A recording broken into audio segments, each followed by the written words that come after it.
And now, ladies and gentlemen, from the heart of the Inland Empire, right here in sunny Southern California, it's Robert Cardoza Live, where we talk about politics, money, and you. This is the intersection of business and politics. And now here's your host, Robert Cardoza. And welcome aboard. I am Robert Cardoza. You're listening to the intersection of business and politics right here on Robert Cardoza Live, where I do an honest, unbiased analysis of the issues confronting you today that affect the decisions that you're going to make for both your personal and your business life. I come to you every Monday through Friday on Spreaker Radio, Roar, 1776 Radio, and MyCast Live Radio from 3 p.m. to 5 p.m. Pacific Time. Also on 405 Media Radio every Monday through Friday from 6 a.m. to 7 a.m. Pacific Time, in addition to countless terrestrial stations worldwide. Please follow me on Facebook, Twitter, LinkedIn, Google+, Podomatic, and YouTube, where you can listen to all of my shows 24/7. Go to my website at www.robertcardozalive.com for archives of all my radio and television shows. You can also access my show live right from my website each day, simply by clicking on that little icon labeled Listen Live.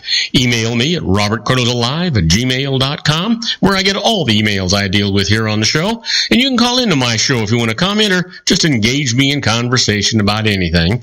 Call directly into the studio at 909-545-6516. Again, that number, 909-545-6516.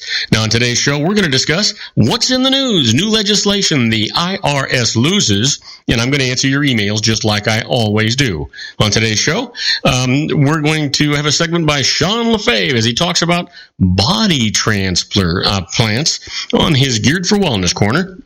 And my good buddy, John Matthews, is going to be here talking about the Conservative Syndicate. And boy, we got some news from John today. He's got some brand new things happening and some time changes going on. That's all going to start next week, but we'll talk to John about it this week. But right now, I want you to stand by for news. But first, I want you to know that at 3:03 p.m. Pacific Time, it is currently 82 degrees here in the heart of the Inland Empire in sunny Southern California. And you know what? Let's talk about the news. The 10 things that you need to know for today, Thursday. Your daily look at late-breaking news, upcoming events, and the stories that'll be talked about all day today and probably most of the day tomorrow.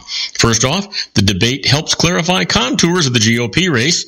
Outsiders are capitalizing on voter frustration with Washington, while the Republican candidates with political experience are hoping the race ultimately turns their way. And a deputy is fired for tossing South Carolina teen across the classroom floor. The sheriff calls the officer's actions unacceptable and says videos recorded by her classmates show the girl posed no danger to anyone. And Paul Ryan nominated to replace Boehner as Speaker. This begins a new day in the House of Representatives. The Wisconsin GOP lawmaker says we are turning the page. And Iran joining international talks on Syria. The country's inclusion for the first time marks recognition by the United States that no discussion on Syria's future can succeed without Iran at the table. And which airship slipped its tether and floated away? Well, an unmanned Army surveillance blimp breaks loose from its mooring in Maryland and floats over Pennsylvania for hours before eventually deflating and settling back to Earth. And Austria building a fence to deter migrants.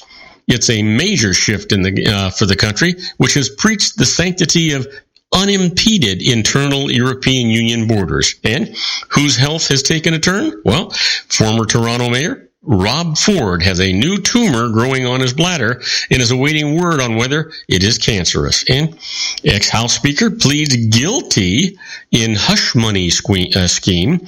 The plea allows Dennis Hastert to avert a potentially lurid trial that could have dredged up allegations of sexual misconduct. And why trick-or-treating isn't just for people. An estimated 20 million American pet owners will dress their pets this Halloween and spend $350 million on the costumes. And finally, the Royals wear down the Mets to take 2-0 lead in the World Series. Eric Hosmer hits a tie-breaking 2-run single in a 4th-run 5th inning, and Kansas City rallies past New York 7-1. Yep. Well, you know what? Let's talk about some in-depth news here going on. That's what you really want to get to. I wanted to encapsulate things, and I always do for you, simply because I want you to know exactly what's going on. You can be conversant, and at least if you're talking to your friends, know a little bit about what's going on, at least the 10 most important things. But now let's talk about a little more in depth. You know, it's a new day for the House as Paul Ryan becomes the 54th Speaker of the House. Paul Ryan became the 54th Speaker of the United States House today in a day of high political theater. A young new leader for a fractured Congress charged with healing Republican divides and quieting the chaos of Capitol Hill. Let's prove ourselves worthy, Ryan urged from the House dais, where he was sworn into the job, second in line to the presidency after an extraordinary month of unrest for Congress. Let's be frank, the House is broken, Ryan declared. We are not settling scores. We are wiping the slate clean. As Ryan spoke, senators across the Capitol were preparing to cast votes on a broad 2-year budget and debt deal that passed the House on yesterday, engineered largely by outgoing Speaker John Boehner to allow Ryan a fresh start with the toughest issues already resolved. The measure was expected to clear in an initial legislative hurdle well after midnight in a dead of the night vote resulting from the Senate's convoluted legislative timetables and delaying tactics by opponents. Many in the GOP majority planned to vote no, including presidential candidates Marco Rubio, Rand Paul, and Ted Cruz, who canceled campaign events to rush back to the Washington to oppose it. Well, Ryan, 45, the Republicans' 2012 vice presidential nominee, was elected Speaker in a rare live roll call vote on the House floor, with each lawmaker standing in turn to declare his choice. The mood mixed solemnity with levity as Boehner, driven into resignation by GOP strife, brandished a box of tissues and repeatedly neared tears, while some lawmakers shouted their votes almost joyously. California cheeseheads for Paul D. Ryan declared one Western lawmaker, Doug LaMalfa, getting behind the Wisconsin congressman. The final tally showed 236 votes for Ryan, 184 for Minority Leader Nancy Pelosi of California, the Democrats candidate, and 9 for Republican Daniel Webster of Florida.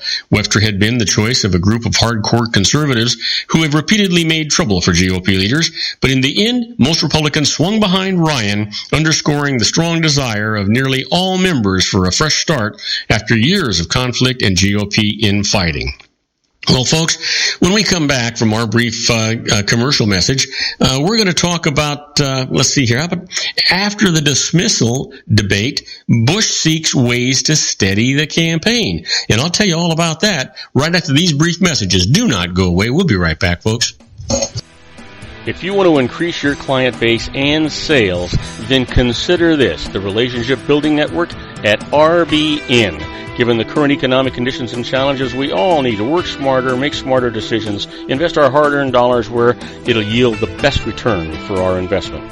Many business professionals claim that the most effective networking group in Orange County is RBN. No other networking group or organization can offer what RBN offers. Make every year your best year. Join RBN and start reaping the benefits today. You know, nearly 3,000 businesses have joined RBN and experienced those benefits. Why join RBN? It's one group. It's one membership. It's no renewals. It's all through Orange County. RBN is a freestyle networking group. No mandatory attendance, no restrictions, no rules, and no penalties. Call them at 949-830-5776 or go to their website at rbninfo.com. That's 949-830-5776. If you've ever dreamed of having your own business to make your life secure, you know Water's Edge Wineries might be just the ticket. In 2004, their founder, Ken Leinberger, created the first winery franchise in California. It was a new concept with all of the functionality of a traditional winery, but without the vineyards. They purchased high-quality grape must from one of the largest winemaking companies in the world. Then they craft each wine carefully and bottle it right at their location. The winery was built to satisfy consumer demand for wine by the bottle and by the glass, but still kept the element of allowing customers to bottle their own custom vintage. Now, They're opening urban wineries across the United States under the brand Water's Edge Wineries. If you've ever dreamed of owning your own winery, it may be in reach right now through Water's Edge Wineries. Just give them a call at 909-468-9463, extension 700. That's Water's Edge Wineries, 909-468-9463. Have you ever found yourself caught between a rock and a hard place? The law offices of Blomberg, Benson, and Garrett might be just the answer for you. The attorneys of Blomberg, Benson, and Garrett have been serving the Inland Empire since 1989. They're dedicated to the aggressive litigation of civil, criminal, and real estate matters. Over the years, they have recovered tens of millions of dollars for their clients. The firm's practice specializes in litigation of personal injury, accident, slip and fall, real estate, and criminal law cases. The firm provides clients with the care, accuracy, and dedication of experienced attorneys. Blomberg, Benson, and Garrett is located at 10300 4th Street, Suite 150 in Rancho Cucamonga, California. They've been providing the Inland Empire residents with outstanding legal services for over 25 years. They look forward to providing you with aggressive legal representation. Call them at 909-945-5000, where you can talk to a person, not a machine. That's 909-945-5000, the law offices of Blomberg, Benson, and Garrett. And now let's get back to our show where we talk about politics, money, and you. And I am Robert Cardoza. You're listening to Robert Cardoza Live on the Street at the intersection of business and politics. And we're talking news. Well, you know what? After the dismal debate, Bush seeks ways to steady his campaign. You know what? Jeb Bush emerged from the third Republican debate as a candidate in crisis, with supporters struggling to understand why he keeps underperforming and advisors promising a turnaround before it's too late. Campaigning in New Hampshire today, Bush insisted his White House bid was hot on life support, or not, I should say, on life support. Got a typo in there. Still, advisors concede November will be his campaign's most crucial period to date, a stark contrast to their previous assertions that Bush was best positioned to outlast rivals in a long campaign. Millions of dollars in TV advertising must start yielding stronger poll numbers, advisors say, and Bush himself must find a way to stop being overshadowed by competitors in large GOP field. The intensity is going to increase, declared Sally Bradshaw, Bush's senior advisor. To some supporters, that may ring hollow on the heels of Bush's lackluster performance in last night's debate. Aides have spent weeks promising more forceful performances from the bookish former Florida governor, only to see him repeatedly fall flat. Well, you know what? What's meant to be is meant to be, I guess. That's just the only way you can look at it. That's the only thing I can think. Well, Carson tells the Associated Press Seventh-day Adventism is right for him. As his surge in heavily evangelical Iowa puts a spotlight on his faith, Republican presidential candidate Ben Carson is opening up about his membership in the Seventh-day Adventist Church. He embraces it as right for him while also framing his beliefs in broad terms that aim to transcend divisions among Christians. In an interview with the Associated Press, days after GOP rival Donald Trump criticized Carson's church, the retired neurosurgeon said his relationship with God was the most important aspect. It's not really denomination specific.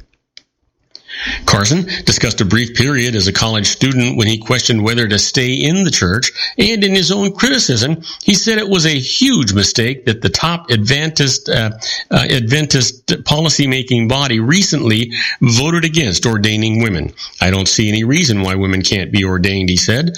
The remarks from the Republican presidential candidate were his most expansive about his church since he joined the 2016 contest.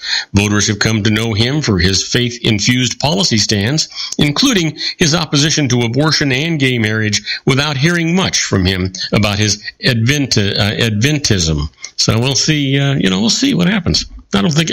First of all, it shouldn't even be an issue. You know what? He's a guy running for president who just happens to be a Seventh-day Adventist. He's not a Seventh-day Adventist running for president.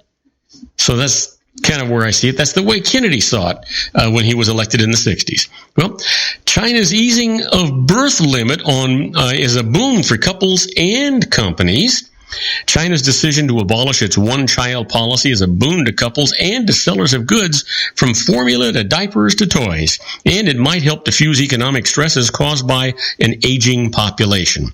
The impact of the surprise change announced today is expected to be gradual, but with incomes rising in the world's most populous country, even a small uptick in births could translate into higher demand from Chinese that could ripple around the world.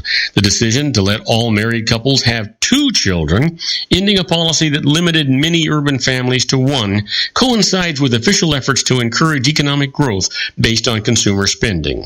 Well, Wai Guang, the father of an 8-year-old son, said he and his wife already were considering whether to have a second child. Even though the cost was daunting, Wai said food, clothes, nannies, after-school lessons, and other expenses can cost 100,000 yuan. That's about $16,000 a year. We know the cost will be substantial, said Wai, 51 years old, who works in media and whose wife is in her 30s, but we can manage, and they can manage, and I just say, why? All right, so that was a bad joke. What the heck? How about this? Migrant tragedy in Greek seas shows danger as winter nears. Dead migrants float belly up, stripped of their clothing by churning seas. On shore, wailing women search for loved ones among the shivering, wide-eyed survivors. A rescuer tries to retrieve a toddler who lies unconscious in her sodden striped sweater. The scenes bring home a sobering reality. While the flow of migrants into Europe tends to abate as winter nears and the journey becomes more dangerous, this year it has only risen as thousands of people brave death in raging seas and freezing temperatures. On the beaches of Lesbos, children who looked as young as 4 appeared to be in shock as rescuers wrapped them with blankets to protect against the cold. They were among 242 people rescued from a boat that sank overnight in rough seas off the Greek island's north coast. 8 people drowned and 33 remained missing. Authorities found the body of one more drowned migrant, believed to be from that shipwreck late Thursday. In all, 5 separate incidents in the eastern Aegean Sea yesterday left at least 12 people dead, most of them children. It's just sad. It's sad that we don't put a bigger value on humanity. Well, just how I feel about it. And a prep school graduate gets a year in jail for sexual assault. A graduate of an exclusive New England prep school was sentenced today to a year in jail for sexually assaulting a 15-year-old freshman girl as part of a competition among upperclassmen to rack up sexual conquests. Owen Labrie, 20 years old, of Turnbridge, Vermont, was also ordered to register as a sex offender, perhaps the rest of his life, and serve 5 years of probation after he gets out of jail. He could have received 11 years behind bars. In imposing the sentence, Superior Court Judge Larry Schmuckler called Labrie a very good liar. A glum-looking Labrie hugged his weeping mother. He was allowed to remain free on bail while he appeals his conviction. The case scandalized St. Paul's School in Concord, a 150-year-old institution that has long educated future members of America's elite. Its alumni include Secretary of State John Kerry, former FBI Director Robert Mueller, at least 13 U.S. ambassadors, and 3 Pulitzer Prize winners. You know what? How sad it is. Now, don't go away. When we come back, we normally talk about the IRS loses. But what I want to talk to you about a little bit today, I want to do a fact check, the Republican debaters and the actual facts of what was going on. I'll tell you all about that right after these brief messages. Do not go away. Isn't it time to shine the spotlight on your expertise? The Interview, starring you. Here's your chance to capture 5 minutes of fame with The Interview. This isn't just any interview. This is your opportunity to showcase your expertise and position yourself as a trusted expert in a one-on-one video interview hosted by Robert Cardoza, host of the nationally syndicated show Robert Cardoza Live and powered by AHA Studios. What is it? A professionally recorded video for your use. Robert Cardoza interviews you on the set where he records his show. Professional interview showcases your expertise and value, shot in a state-of-the-art studio. And what's in it for you?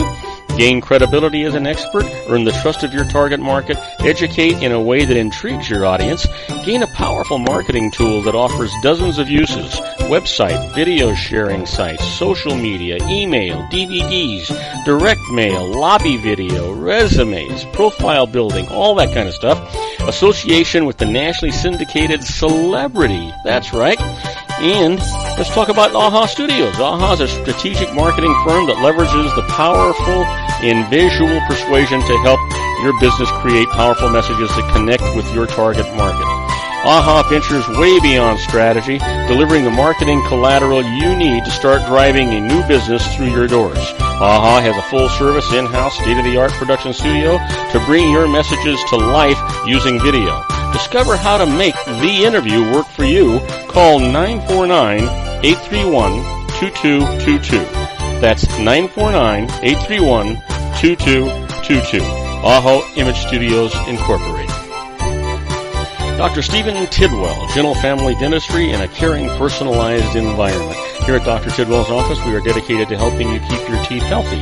We are a state-of-the-art dental practice that still believes in traditional values, such as excellent customer service and individual attention. We have a special welcoming offer for you for just $39, a complete exam, personal consultation, professional cleaning, and all necessary x-rays. That's a $266 value for $39. Dr. Tidwell has 2 convenient locations and experienced staff to provide you with professional care and personal attention that you deserve. Call today. Don't delay. A great smile another day. Call 909-944-7308. That's 909-944-7308 for Rancho Cucamonga or San Bernardino.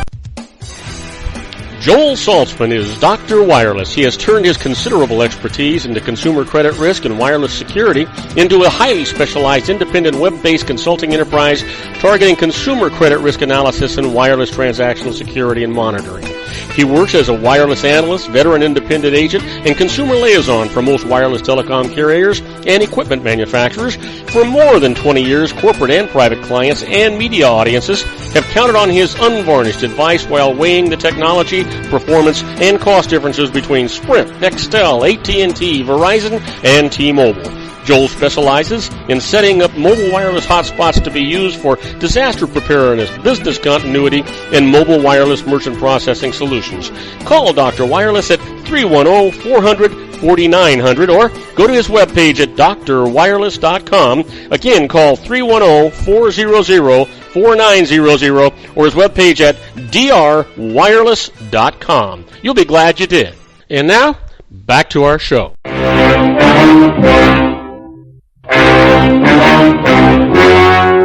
The story you are about to see is true. The names have been changed to protect the innocent. Oh, yeah. Normally about this time, I'd be doing the IRS loses, and I always, and if we have time, we'll go ahead and do some of that. But I thought what we would talk about today is we do some fact checking, the Republican debaters and their facts. The one thing that last night's debate proved, and not just last night, but any night at the contenders debate, is that they're inept and they lie a lot. They make up their facts as they go along, and they're not actually accurate. And I thought I'd go over some of those with you briefly and let you know what was true and what wasn't true and what was just a little slighted, So let's get to that. Let's start off with Ben Carson. Ben pitched a tax plan with numbers that didn't add up. Donald Trump boasted that he's paying his own way in the campaign, but he isn't. And Chris Christie accused the government of stealing Social Security money that it has actually borrowed and has been paying back with interest. Even the price of hamburger got a bad rap in the latest Republican presidential debate, thanks to Ted Cruz. Now let's take a look at some of the claims that Wednesday night brought about and how they compare with the actual facts. So let's start off with Ben Carson. His proposed flat tax, or flat rate tax, I should say, which would have everyone pay an income tax rate of about 15%, works out very well in budget terms because it would spark enough economic growth to offset the lower rate. But the facts? Carson says his proposed tax would not increase the budget deficit because he would tax the entire economic output of the United States, the gross domestic product, plus corporate income and capital gains. Well, Carson has not laid out a detailed plan, so it's difficult to measure how it would affect revenues or the economy, but based on what he said, he's double counting because corporate revenues are already a part of the GDP. Now, a tax rate of 15% would be a huge tax cut for the wealthy. The top income tax rate for individuals right now is 39.6%. The corporate tax rate for corporations is 35%. To help offset the rate cuts, Carson said he would get rid of all the deductions and all the loopholes. Well, that's a bold proposal considering how popular many tax breaks are, including deductions for interest on home mortgages and charitable contributions, as well as exemptions for health insurance and retirement savings. So let's move along to Trump here. He says, I'm putting up 100% of my own money. The facts? No, he's not. Of $3.9 million raised for his campaign in the latest fundraising quarter, only $100,000 came from his own pocket. That was one major revelation from the latest batch of presidential fundraising reports that were filed on October the 15th with the Federal Election Commission. That's a drastic shift from his springtime fundraising report when he loaned his campaign nearly all of the $1.9 million that it had. And let's talk about Chris Christie. FBI Director James Comey said police officers are holding back because of a lack of support from politicians like the President of the United States. The actual facts? That's not what Comey said. In a speech last week about an alarming rise in crime, Comey said some officers feel under siege because of the spread of viral videos taken by young people with cell phones. Comey said that he heard about one police officer who told his force their political leadership has no tolerance for a viral video. But Comey never mentioned Obama or blamed politicians for failing to support police, and Comey made clear he didn't have data to back up his gut impression. Christie also said when Obama was asked to speak about the issue, he declined to support police, when in fact, Obama gave a firm defense of police on Tuesday, telling a police chief's convention that his country is safer because of your efforts. Well, let's move on to Bush. Marco, when you signed up for this was a 6-year term, and you should be showing up for work. And Rubio says, Barack Obama missed 60 or 70% of his votes when running for president while he was in the Senate. And here's the actual facts. Bush correctly cited Rubio's spotty attendance record in the Senate since running for president, but ignored the fact that this is common when someone in public office runs for the White House campaign, and previous candidates were absent far more often. Bush himself is free to run for president as he pleases because he doesn't have a day job from which he would be absent. For his part, Rubio didn't offer a fair comparison when comparing his Senate voting. When offering his Senate, I lost my spot here. His Senate voting rate with Obama's. Now, from October the 27th, 2014 to October 26, 2015, Rubio was absent for 26% of Senate votes, a worse attendance record than other senators running for president, according to an analysis by GovTrack.us, which tracks congressional voting records. Now, you have to think, though, that in a comparable period in the 2008 race, from October 23rd, 2006 to October 22nd, 2007, Obama was absent 29% of the votes, a bit more than Rubio's absences, but not as much more as Rubio actually charged. Now, Republican John McCain was absent for 51% of Senate votes in that period. Both Obama and McCain went on to miss an even bigger share of Senate votes as the election progressed, an expected development bound to be seen again in 2016. And Chris Christie? Well, the federal government has stolen the Social Security taxes paid by workers and spent on other things. It isn't their money anymore. It got stolen from them. It's not theirs anymore. The government stole it and spent it a long time ago. Well, you know the actual fact? The money is not stolen, it's borrowed. Over the past 30 years, Social Security has collected about $2.7 trillion more in payroll taxes than it has paid in benefits. By law, the Treasury Department has invested the surplus in U.S. Treasury bonds. Over that time, in that same time period, the federal government has run budget deficits in all but a few years. Now, to finance the deficits, the government has borrowed money from other government agencies as well as public debt markets. The money from Social Security has been spent, but Social Security holds Treasury bonds worth $2.7 trillion, backed by the full faith and credit of the United States government. Saying the money has been stolen assumes that the federal government will not honor its bonds. You know, it's interesting, though, that Congress, every time a budget comes through, wants to play games with the full credit of the United States, and that would include one of its biggest creditors, right? The Social Security Trust Fund. Now, Social Security has been paying out more in benefits than it collects in taxes since 2010. The program has been able to pay full benefits because the federal government has honored the bonds. So let's talk about, let's see, where are we at here? I gotta make sure that I'm not going too far. And it looks to me like I've already gone too far. I don't know what the heck happened to me. Let's take a short break. When we come back, we're going to be with our good buddy, Sean LaFave in the Geared for Wellness Corner. And you know what? We're going to talk about, you got it, body transplants. Yeah, body transplants. We'll be right back. Don't go away. If you want to increase your client base and sales, then consider this, the Relationship Building Network at RBN. Given the current economic conditions and challenges, we all need to work smarter, make smarter decisions, invest our hard-earned dollars where it'll yield the best return for our investment.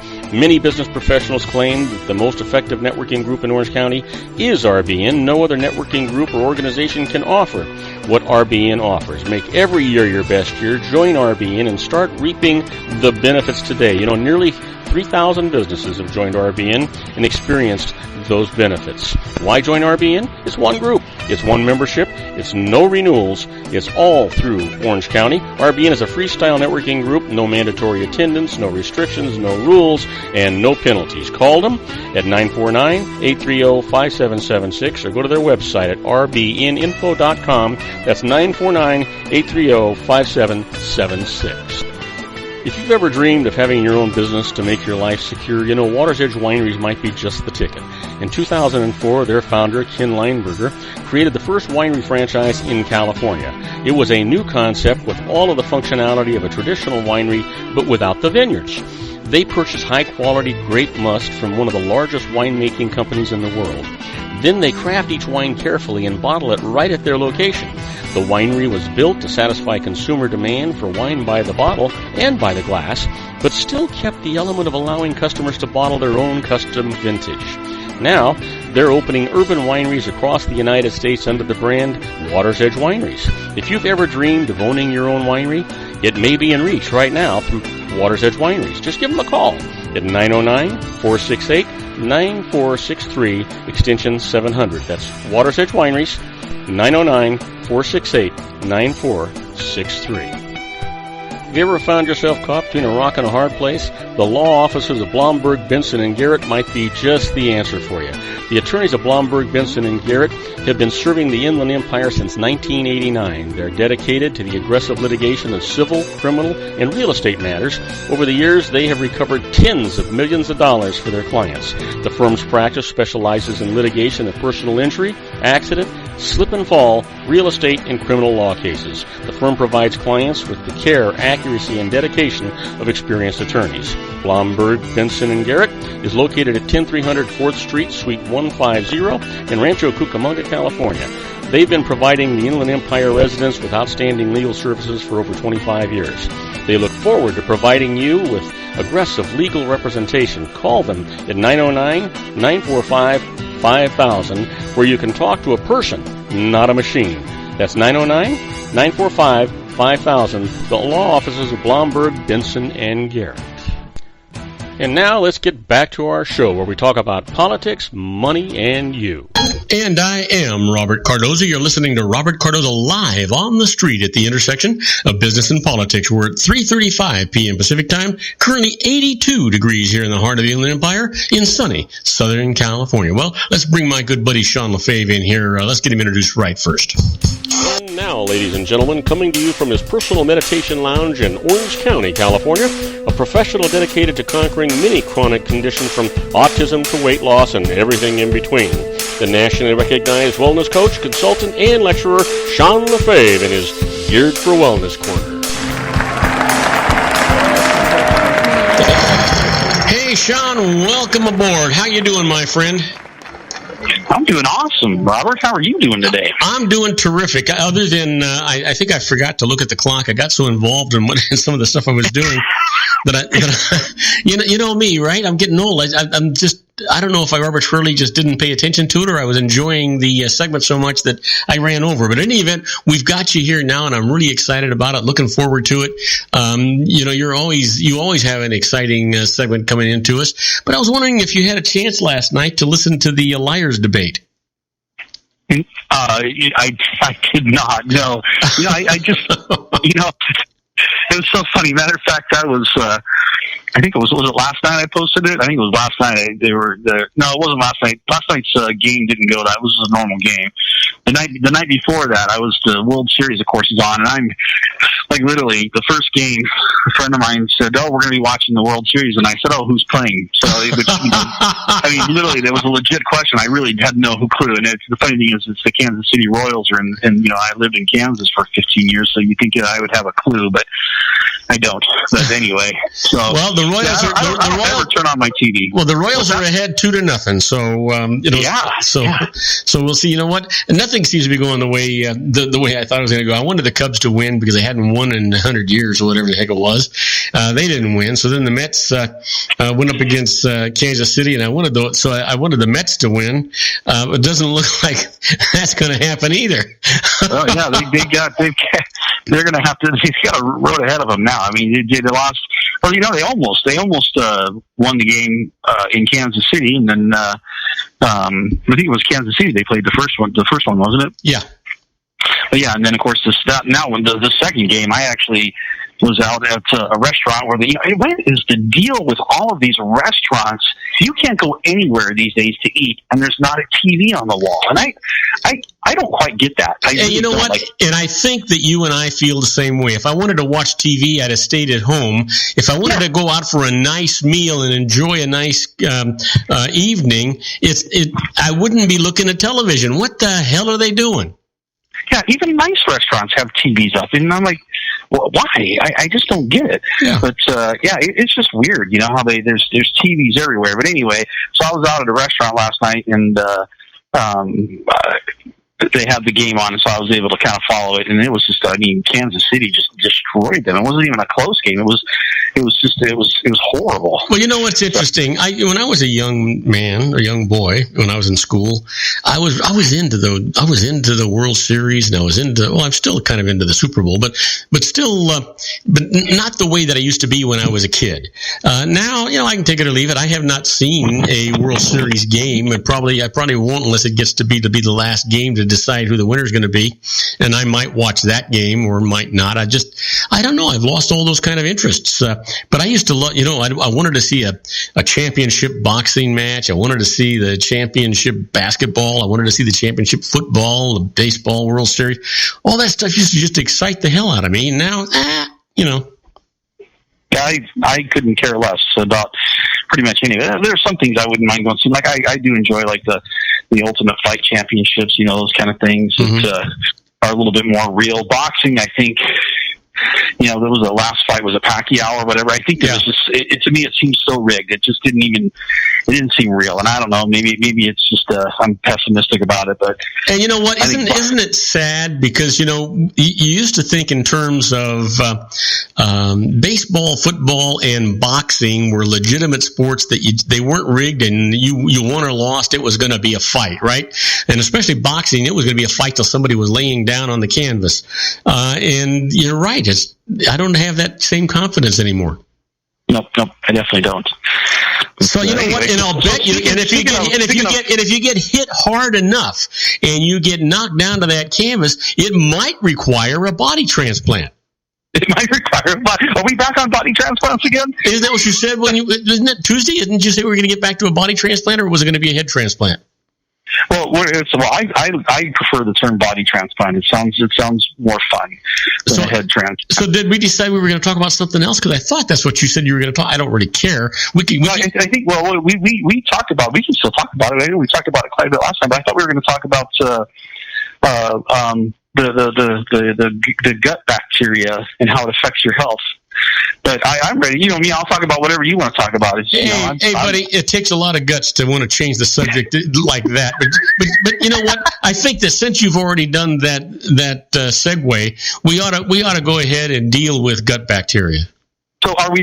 So but you can't leave me hanging on your original question, and that was that you asked me a question which I ended up answering in every other way except directly. But no, I did not watch the Liars debate. So I want to know what the outcome was. What is everybody? Of course, I'm guessing Clinton won, and everyone else in all the media. Well, you know, but everyone else in the country saying Bernie won. The interesting thing is that it was a Republican debate, not a Democratic debate, and Clinton wasn't even debating.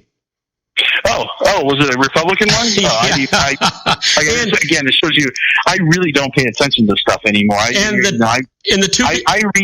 read in the news what these people stand for and what they believe in. Yeah. And these debates, I know that these debates have been so set up. I think they suck. They suck. But last night the contention is Donnie Boy won, and so did Ben Carson. You know, Ted Cruz made a good showing, and Chris Christie made a good showing as well. Kasich even did pretty well, but George Bush, he's on a sinking. George Bush, Jeb Bush is on a sinking boat. Marco Rubio, he's just an infant on training wheels, I think.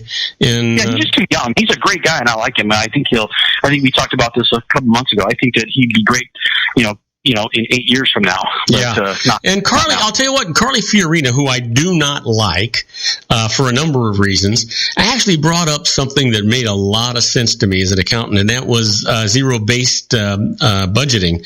And you have to ask yourself why the government doesn't do that.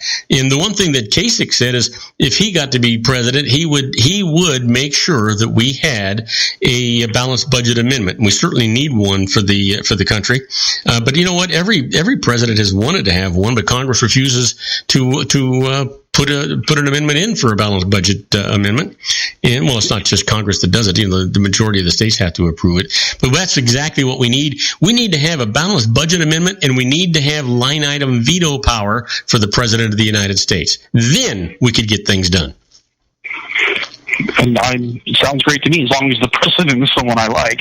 But here that's why we have the balance of power. I mean, the only problem is the balance of power is kind of not balanced right now. But generally, when you have the executive branch, the legislative branch, and the judicial branch, they kind of keep tabs on each other and keep everybody in line, and everything runs pretty good. It's not supposed to be easy to get things accomplished, which is why generally when you get things accomplished, hopefully it's not a mistake. Now, that hasn't been the case in the last, I was going to say 8 years, but it's really been 12 to 16 years. But we've had some serious problems. On the other hand, this is not supposed to be a political corner for us. Right. But, I don't get is, the Democrats out there, they're blaming the Republicans. They can't get anything done because the Republicans won't. And, of course, the Republicans are all racist because they don't like Barack Obama. Forget the fact that they like Ben Carson. But, I swear, I literally have friends who are intelligent people. They'll say, well, the Republicans just won't work with President Obama. And I'll go, well, why do you say that? And they will literally tell me because they're racist. And I'm like, you actually believe that? How do you believe that that's their main motivation? I know if Ben Carson was voted in, the only reason I want Ben Carson to win right now. Well, they thought that Ben Carson was an ice cream flavor for Tom and Jerry's. Or Ben and Jerry's. Yeah, exactly. I just want him to win, so that every time the Democrat that I know disagrees with him, I can say that he's a racist. Yeah, I can say, no, you're just a racist. I just want to be able to throw that back in their face. Well, the unfortunate thing is that I don't have an awful lot. There's some things that Ben Carson says that make sense to me after he explains it 2 or 3 times, and because I just think that sometimes he's not as articulate as he should be, or he doesn't have the time to explain the way he should. Some of what he says makes a lot of sense, which I guess is why him and Trump are fighting for 1 and 2. But yeah, and I agree. A lot of what he says does make sense. There are a lot of things I like about him, and I'll be straight up. Obviously, you know how I am with vaccinations. Yeah, he is all for absolute 100% mandatory vaccinations, no exceptions except for medical reasons. And I just don't want a president who's that strongly opinionated about it. At not last night's debate, but the debate before that, Ben Carson, when confronted by, and I forget who it was he was confronted by, to be honest with you, I think it was Rand Paul, had actually conceded that while he is pro-vaccination, he would prefer that they not be done in the same bulk quantities that they're being done in today. That there's obviously some kind of issue going on. Well, there is an issue, and a lot of that's a big part of the problem is the FDA guidelines are you're not supposed to give. I think it's more than 3, but it could even be 5. It's supposed to be maybe not more than 5 vaccines. But, I've seen, reports where children have died after receiving 8 vaccines. Yeah. One child got 13 vaccines and died like 2 days later. I think what we ought to do is we ought to test this on prisoners who've been sentenced to death, and let's just see how that works first. They may not have to worry about these death drugs that they're going after. Yeah. Anyway, so when we come back from this commercial message, are we going to talk about guts?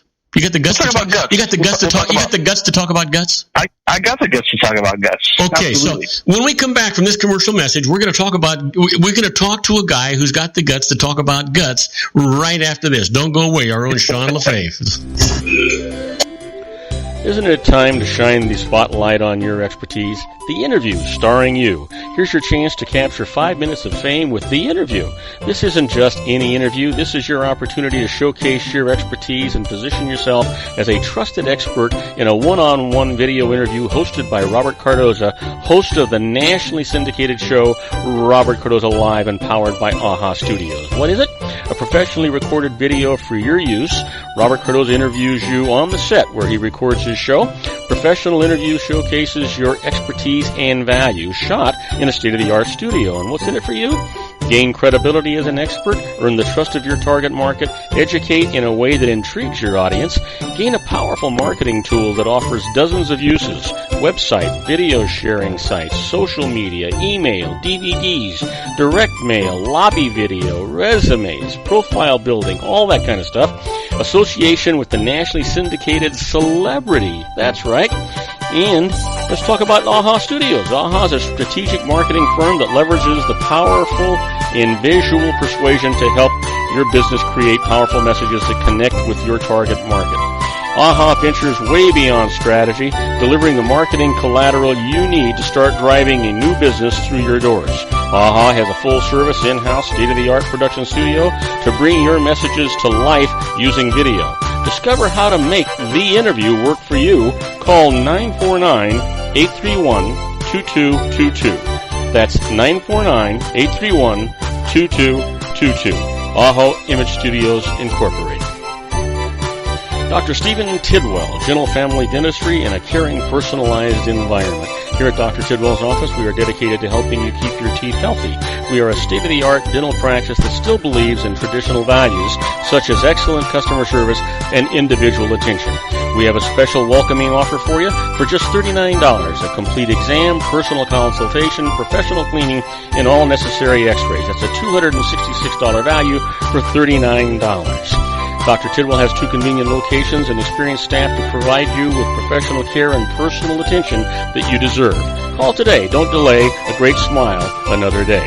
Call 909-944-7308. That's 909-944-7308 for Rancho Cucamonga or San Bernardino.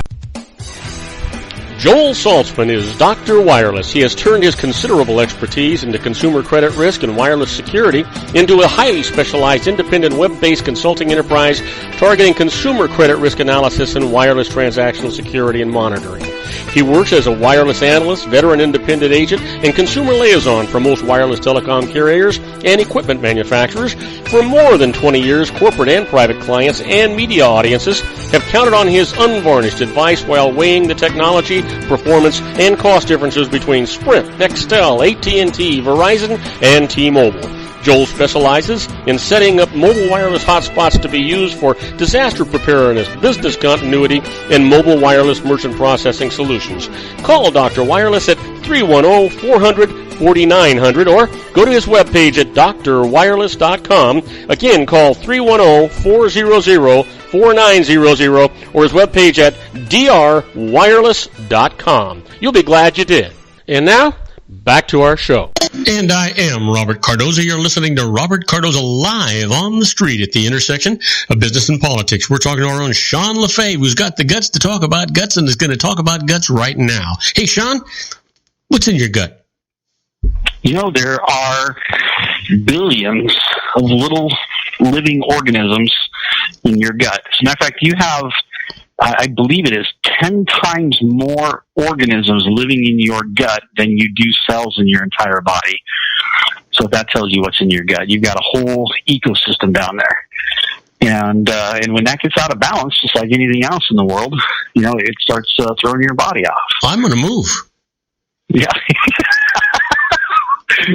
You got them on your skin. You got them everywhere. By the way, you're covered with them. They're all over the place. Yeah.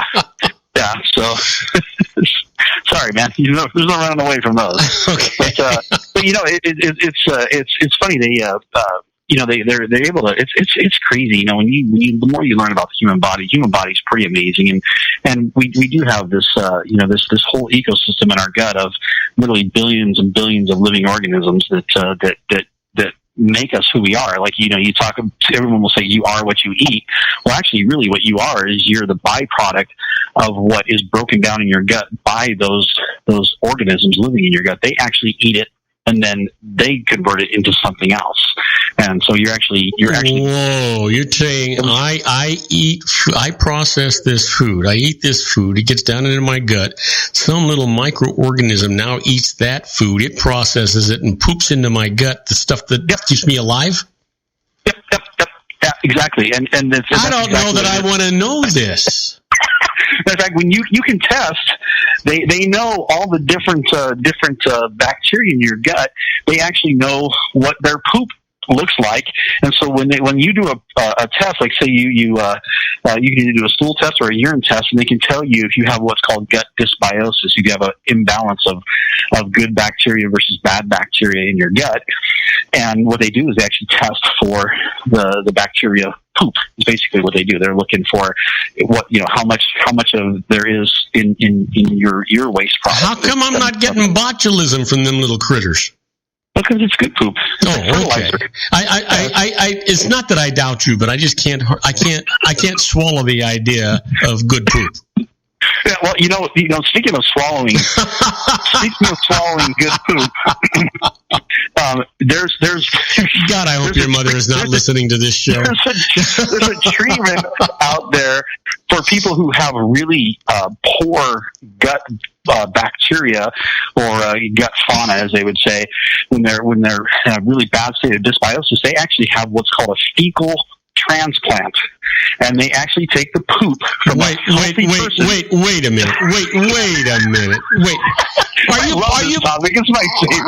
This is getting worse. Are you putting me on a fecal transplant? Nope. Google it. It's totally real, and it's actually very trendy right now. And what they do is they can take the literally, like, you get a person who's got a healthy gut, a healthy body, disease free.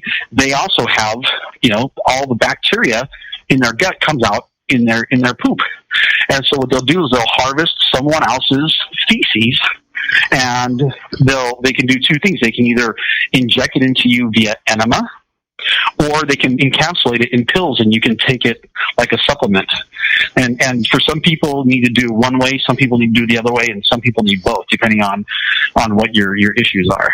So you know what? I am going to skip dinner tonight.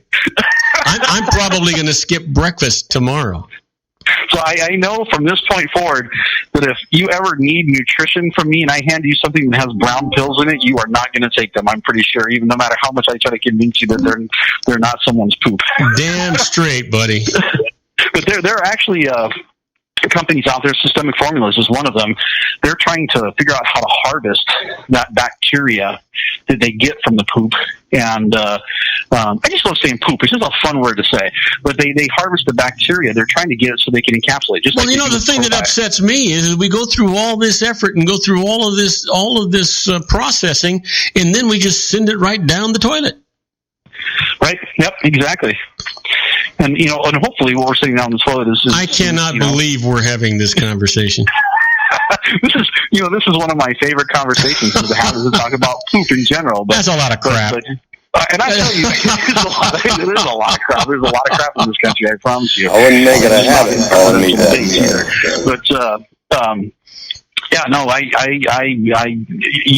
it's funny. I can be doing a health talk in a room full of people, and I start talking about poop, and oh my gosh, everyone turns into a bunch of giggly little kids. It's so funny.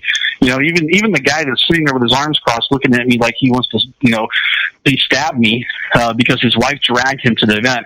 Even he's laughing at that point. So it's a fun topic, but it's a really serious topic, But what they're able to do is they were able to figure out certain strands of these bacteria will affect your health in certain ways, and there's even I would certainly hope so.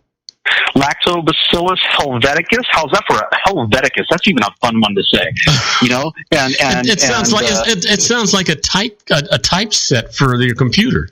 It does, Helveticus. I would like that in Helveticus. Font 13, please. But they've got there's Bifidobacterium longum. Those two alone are related to anxiety. If a person doesn't have enough of those, and that's what brought us into this conversation was that thought right there when you said, "Hey, if we do a head transplant, is the person going to have the thoughts of the person's body? Are they going to share someone else's thoughts? And what's in your DNA does make you who you are, and what's in your gut. They actually consider the gut to be like a second brain because it really does dictate a lot of your behavior. Because when those bacteria are hungry, they have a massive way of communicating with themselves, but they also communicate with you in a subconscious level. Yeah, they call it diarrhea. They call it diarrhea, and that's actually one of those. There's one of those. Too. Oh, please, Jesus you would expect something like diarrhea and constipation. You expect diarrhea and constipation to be related to the bacteria in your gut, but not really something like anxiety, because we think of that as a mental disorder. But we do know that certain bacteria will affect your anxiety, your depression level. Now, you know that John Matthews is going to call in tonight, and he's going to say, well, Bob, what was on your show tonight? And I'm going to say, we were talking about the body's fertilizer plant. We were talking about fertilizer, human fertilizer. But that was what got us talking about. It was talking about, so what if the person who has the overall healthy body had this, had a bit of anxiety, and it was caused from the gut, and the person whose head you're putting on that body now. So we are kind of talking about head or body transplants. You put the head on that body, and that person didn't have anxiety before. They could possibly now all of a sudden have gut-induced anxiety, and of course they would just go, oh well, it's just a part of the healing process from but they're from a head transplant, a body transplant. But it's certainly a viable thought to go, maybe it came from this other person's gut. So that's kind of what led us to talk about. But that makes sense though. If you go in that direction, you think in terms of the brain is really the computer hard drive that makes everything else run and recognizes everything and decides what to do with the data that's brought in. The data is actually being created by the gut and the heart and the lungs and everything else, and the brain interprets all of that. And so if the gut is creating something that creates anxiety, the anxiety is actually created in the brain. Right.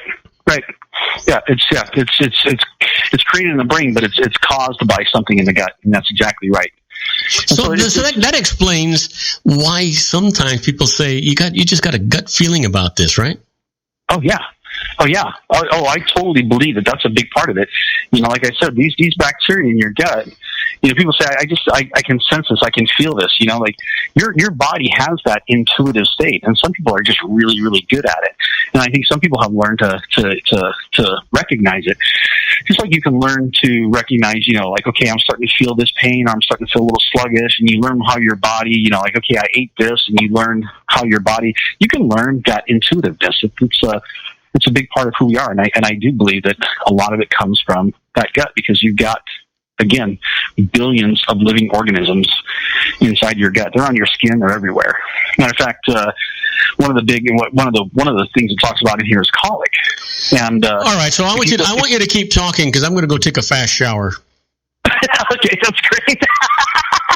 You might want to use hydrogen peroxide and rubbing alcohol. I'm thinking hydrochloric acid. Or that too, because I'm pretty sure if you get all those sudsy soap there, all those little bacteria, like, oh, thank you, Bob, I feel great now. They're gonna be like, hey, can you get behind the ears? They're gonna pull out little brushes and be scrubbing each other's backs. But like colic. Here's a perfectly good example of how the medical system, tends to look for, fixes for things in a medical sense, in a pharmaceutical sense, where really the fix could be something as simple as a probiotic, where we know with colic, there's actually a list of like probably about 9 or 10 on here on this list of probiotics that, if those are out of balance, that a child will have colicky, and you can fix colic with these probiotics. Now, if you go to a medical doctor, they'll say, generally speaking, we don't really know what causes colic in a child, but they know what they can do to make it go away. But probiotics are typically not their first choice. Now, with a natural health provider, a healthcare provider, a lot of times they will go to the probiotics because they understand that. Okay, so I want you to stop for a second and define the difference for me between probiotics and antibiotics. Is there a correlation between those two? Well, they're exactly the opposite is what they are. Okay. An antibiotic is something that is designed to kill bacteria. And we know that, when you give an antibiotic to someone, that it's going to kill the bad bacteria. Like if you got a bacterial infection, like let's say you cut yourself open, or you got a big, rash from a motorcycle accident or whatever, and you have a bacterial infection. Well, they give you antibiotics to kill that bacteria. The problem is it's not discriminatory. It just will kill any bacteria it can get a hold of. So even this good bacteria that you've been describing during the show is going to get killed with an antibiotic.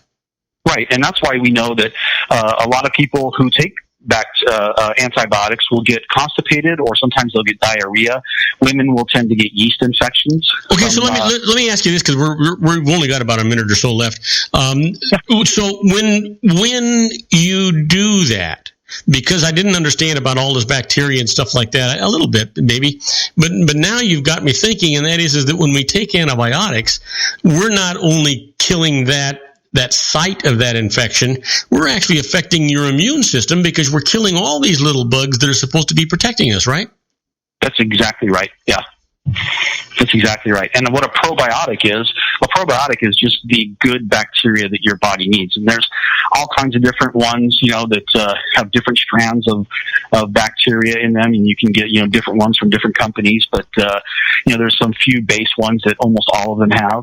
But a probiotic is just simply, it literally has billions or even trillions of bacteria in a single pill. Okay, so having said that, take a breath, because we are out of time, believe it or not. Okay.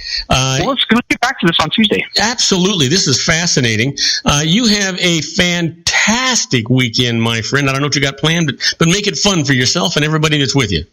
I'm going to do my very best. Same to you, Robert. It was a fun show today. I had a good time. It was, me too. And by the way, if in case you didn't read the message I sent you, your microphone is fantastic. Thanks. I appreciate that. It's very comfortable, too. All righty. And when we come back, we'll be with our own John Matthews in his Conservative Syndicate Corner. Don't go away. We'll be right back. If you want to increase your client base and sales, then consider this, the Relationship Building Network at RBN. Given the current economic conditions and challenges, we all need to work smarter, make smarter decisions, invest our hard-earned dollars where it'll yield the best return for our investment. Many business professionals claim that the most effective networking group in Orange County is RBN. No other networking group or organization can offer what RBN offers. Make every year your best year. Join RBN and start reaping the benefits today. You know, nearly 3,000 businesses have joined RBN and experienced those benefits. Why join RBN? It's one group. It's one membership. It's no renewals. It's all through Orange County. RBN is a freestyle networking group. No mandatory attendance, no restrictions, no rules, and no penalties. Call them at 949-830-5776 or go to their website at rbninfo.com. That's 949-830-5776. If you've ever dreamed of having your own business to make your life secure, you know Water's Edge Wineries might be just the ticket. In 2004, their founder, Ken Leinberger, created the first winery franchise in California. It was a new concept with all of the functionality of a traditional winery, but without the vineyards. They purchased high-quality grape must from one of the largest winemaking companies in the world. Then they craft each wine carefully and bottle it right at their location. The winery was built to satisfy consumer demand for wine by the bottle and by the glass, but still kept the element of allowing customers to bottle their own custom vintage. Now, they're opening urban wineries across the United States under the brand Water's Edge Wineries. If you've ever dreamed of owning your own winery, it may be in reach right now through Water's Edge Wineries. Just give them a call at 909-468-9463, extension 700. That's Water's Edge Wineries, 909-468-9463. Have you ever found yourself caught between a rock and a hard place? The law offices of Blomberg, Benson, and Garrett might be just the answer for you. The attorneys of Blomberg, Benson, and Garrett have been serving the Inland Empire since 1989. They're dedicated to the aggressive litigation of civil, criminal, and real estate matters. Over the years, they have recovered tens of millions of dollars for their clients. The firm's practice specializes in litigation of personal injury, accident, slip and fall, real estate, and criminal law cases. The firm provides clients with the care, accuracy, and dedication of experienced attorneys. Blomberg, Benson, and Garrett is located at 10300 4th Street, Suite 150 in Rancho Cucamonga, California. They've been providing the Inland Empire residents with outstanding legal services for over 25 years. They look forward to providing you with aggressive legal representation. Call them at 909-945-5000, where you can talk to a person, not a machine. That's 909-945-5000, the law offices of Blomberg, Benson, and Garrett. And now let's get back to our show where we talk about politics, money, and you.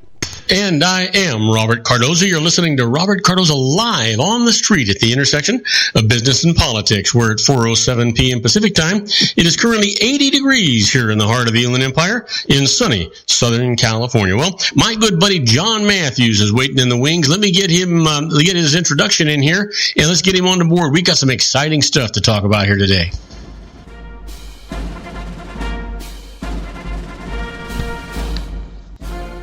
And now, ladies and gentlemen, coming to you from the basement of his strategic planning room located at his political hideaway in Los Angeles County, the dedicated man who stands and serves the political conscience of our nation, Mr. John Matthews. Hey, John, welcome aboard, my friend. Good to have you here. When I have you here, I know that I'm just one day away from a wonderful weekend. How about you? I'm looking forward to it. It's after rather tense week, I guess it's time for a nice weekend. Well, you know what? Little Bird's been talking to me. Normally, about this time, I'd say my good buddy John Matthews is on the air Monday through Wednesday from 5 to 7 p.m. Pacific time. But I can't say that anymore because starting on Monday, my good buddy John Matthews is going to be on the air Monday through Friday from 3 to 5 p.m. Pacific time. And John, tell us a little bit about what's going on. Well, we have been picked up with, in the last couple of months, we've been picked up by a couple of very large networks. And our listenership, we started out this year after a technical problem last year that took us down. Our show was actually off the air for almost 2 months. And so we had to rebuild at the beginning of the year. And we've gone from about 10,000 listeners now to an audience of well over 1 million people. So we're really excited about that. And in order to do that, I had to give in and go to 5 days a week. And I said, okay, we can do that with the time change and everything else. It's something that we can do as far as our resources allow. And so we're looking forward to getting into that 5 day a week groove, something you've been doing for quite a while. So we're ready for it. It's time, and there couldn't be a better time with the election year coming up and everything else. So we're excited about it. Well, you know what? You ought to be. And I'm also excited because we're still going to get together on Wednesdays. We're trying to figure out the mechanics of it. But you and I will still be talking to each other. And both of our shows will be live at the time that we're talking. Yeah, we just figure out the technical aspects of it. But since we're now basically competitors to some degree, because we're broadcasting at the same time, it seems feasible to do what we do best. And you and I have always had a rapport where we can get together and talk about things. So why not do it live? We're not competitors. We're colleagues. And anybody that wants to listen to me live can listen to your archive. And anybody that wants to listen to you live can listen to my archive. Oh, yeah. We are certainly colleagues. I just meant competitors from the capitalistic point of view, which we both are. Yep, that's for sure.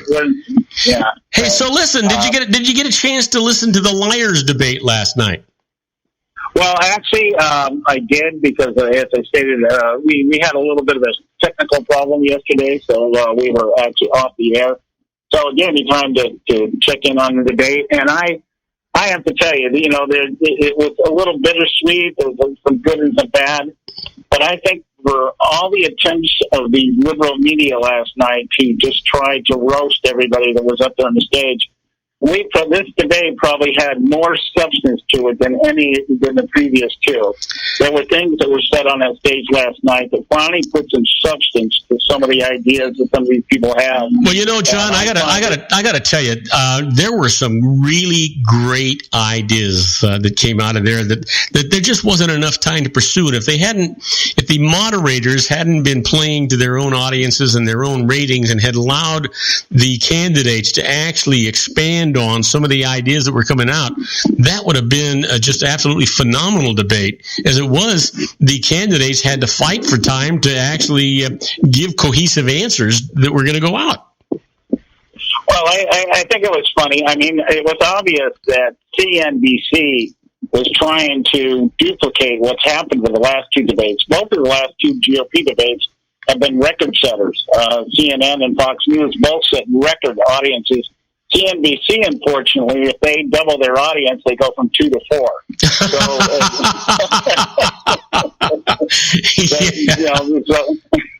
Well, you know what? I don't know. Did you notice? I mean, it seemed to me like every 10 minutes or 15 minutes, they changed their moderators. They had a main moderator, but they had 2 or 3 additional new moderators every 10 or 15 minutes. Well, I think, again, CNBC, much like Jeb Bush's campaign, they're in their death row. They're dying, and they don't even know it. They don't want to recognize it. The fact is that at this point, a network like CNBC, which used to be one of the most respected in the industry, has become one of the most disgraceful. And so much so, I think I talked about it on your show quite a while back, their advertising revenue is virtually zilch. If you go to a CNBC cable channel today, you will find maybe 1 to 2 commercials during an hour show that actually are advertisers. Everything is propaganda about their shows. And so they have very little advertising revenue, but it doesn't seem to bother them. It's like they're hell bent on. They're almost like a kamikaze. They're out there just hell bent on trying to expand the liberal base, which you said is basically double a crowd of 2 to 4, and they just won't recognize or don't care that they're in death rows. They're breathing. They're desperate for something. So I thought the idea of switching moderators. We'll see if we can get somebody in there to get that gotcha moment that will make everybody want to watch CNBC. And the only way you're going to do that is put somebody like Chris Matthews or Al Sharpton up there to be literally, Mr. Stupid, and try to get somebody into a shouting contest or something, which almost happened last night a couple of times. But I thought overall the way that all the candidates handled themselves, with maybe the exception of John Kasich, this man gets under my skin. There's something about this guy I just deplore. And Jeb Bush, like you said, I think Jeb Bush is in his last stages of the campaign. I agree. Yeah, I think he just couldn't handle it last night. But I'll tell you, I don't think he wants to run. I think from the outset it was just something. Maybe his dad twisted his arm or something. But John, it's interesting. It's interesting you would say that. You remember when Edward Kennedy he started to run for president, and then some news person asked him, "Why do you want to be president?" He couldn't say why he wanted to be president. You're right. I think maybe Jeb Bush is in that same situation. Yeah, I mean, when a guy comes out and says, "Hey, there's a lot of other cooler things I could be doing than running for president and having people demonize me and having to demonize people," there's a man that is just telling you he doesn't really even like the game. He's just like, "I'm here for the beer," or something. It's like I don't know what his motivation is, other than the fact that he's trying to contribute something to his family legacy. Well, I'll tell you two guys that actually shined for me last night: Donald Trump and Ben Carson. Donald Trump proved to the nation his negotiating power last night, even though CNBC tried to lie about it. Donald Trump called Ben Carson and said, "Hey, look, let's get together on this. If they don't turn this thing down to 2 hours, we're not showing up." And sure enough, within just a matter of minutes, CNBC changed their schedule from 3.5 hours to 2 hours. That shows you what Donald Trump can do. Well, it also shows you how desperate CNBC is for ratings. Yeah, and that's really what it was about on their end.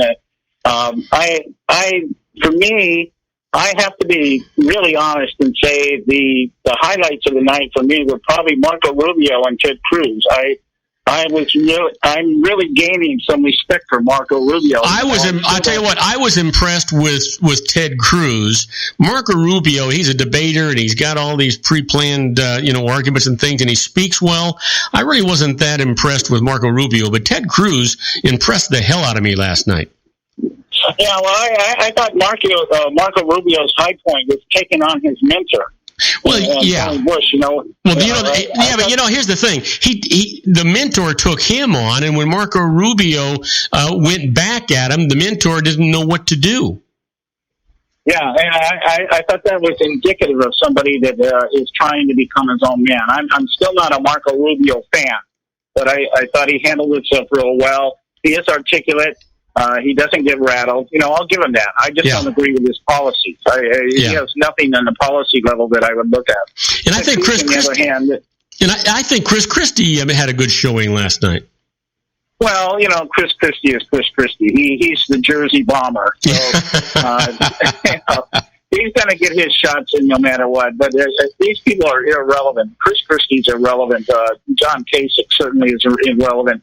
I was laughing that they were saying Lindsey Graham won the undercard debate. That's like asking a guy to come back on Let's Make a Deal. Let's have all the Zonk guys, all the guys that got Zonks on Let's Make a Deal. Let's have them back and have a special show of all the losers. I don't even understand why that undercard is even running. Well, I think it's just ratings. It's kind of like the preliminary bout before the main event. It's just something that you put out there. These networks don't have something else, I guess, more worthwhile to put on the air. So, and it gives them more Republicans to take shots at. That's really it all. We'll see let's get the guys with the tin hats on first, and then we'll bring on the main guys. Yeah. Kind of thing. So, hey, John, we've got to take a short commercial break, but let me leave you with this. I do not like Carly Fiorina, but she said something last night that hit my accounting bugs that just made all the sense in the world, and that was zero basis budgeting. I want to tell you, that gal, I don't like anything she says, anything she does, but last night she said that, and it made all the sense in the world. We'll be right back with my good buddy John Matthews of the Conservative Syndicate, and we're going to talk a little bit about Carly Fiorina when we get back. So don't go away. Isn't it time to shine the spotlight on your expertise? The Interview, starring you. Here's your chance to capture 5 minutes of fame with The Interview. This isn't just any interview. This is your opportunity to showcase your expertise and position yourself as a trusted expert in a one-on-one video interview hosted by Robert Cardoza, host of the nationally syndicated show Robert Cardoza Live and powered by AHA Studios. What is it? A professionally recorded video for your use. Robert Cardoza interviews you on the set where he records his show. Professional interview showcases your expertise and value, shot in a state-of-the-art studio. And what's in it for you? Gain credibility as an expert, earn the trust of your target market, educate in a way that intrigues your audience, gain a powerful marketing tool that offers dozens of uses, website, video sharing sites, social media, email, DVDs, direct mail, lobby video, resumes, profile building, all that kind of stuff.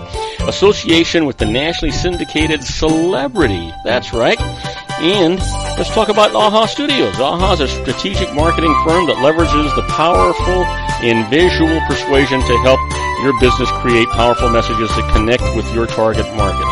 AHA ventures way beyond strategy, delivering the marketing collateral you need to start driving a new business through your doors. AHA has a full-service, in-house, state-of-the-art production studio to bring your messages to life using video. Discover how to make The Interview work for you. Call 949-831-2222. That's 949-831-2222. AHA Image Studios Incorporated. Dr. Stephen Tidwell, Gentle Family Dentistry in a caring, personalized environment. Here at Dr. Tidwell's office, we are dedicated to helping you keep your teeth healthy. We are a state-of-the-art dental practice that still believes in traditional values, such as excellent customer service and individual attention. We have a special welcoming offer for you for just $39, a complete exam, personal consultation, professional cleaning, and all necessary x-rays. That's a $266 value for $39. Dr. Tidwell has 2 convenient locations and experienced staff to provide you with professional care and personal attention that you deserve. Call today. Don't delay a great smile another day. Call 909-944-7308. That's 909-944-7308 for Rancho Cucamonga or San Bernardino. Joel Saltzman is Dr. Wireless. He has turned his considerable expertise into consumer credit risk and wireless security into a highly specialized independent web-based consulting enterprise targeting consumer credit risk analysis and wireless transactional security and monitoring. He works as a wireless analyst, veteran independent agent, and consumer liaison for most wireless telecom carriers and equipment manufacturers. For more than 20 years, corporate and private clients and media audiences have counted on his unvarnished advice while weighing the technology, performance, and cost differences between Sprint, Nextel, AT&T, Verizon, and T-Mobile. Joel specializes in setting up mobile wireless hotspots to be used for disaster preparedness, business continuity, and mobile wireless merchant processing solutions. Call Dr. Wireless at 310-400-4900 or go to his webpage at drwireless.com. Again, call 310-400-4900 or his webpage at drwireless.com. You'll be glad you did. And now, back to our show. And I am Robert Cardoza. You're listening to Robert Cardoza Live on the street at the intersection of business and politics. We're talking to my good buddy John Matthews from the Conservative Syndicate, who's next Monday starts broadcasting from 3 to 5 p.m. Pacific time, Monday through Friday. And the easiest way to listen to John, go right to his website at theconservativesyndicate.net. And all of the station changes, everything are right there. But you know, the important person that's there is my good buddy John Matthews. So John, before we went on our break, I was telling you about Carly Fiorina, and I personally don't like her. There's a lot of things that go into that, but she was talking about zero-based budgeting, and God, I just thought, why not? Why hasn't Congress ever gone to zero based budgeting?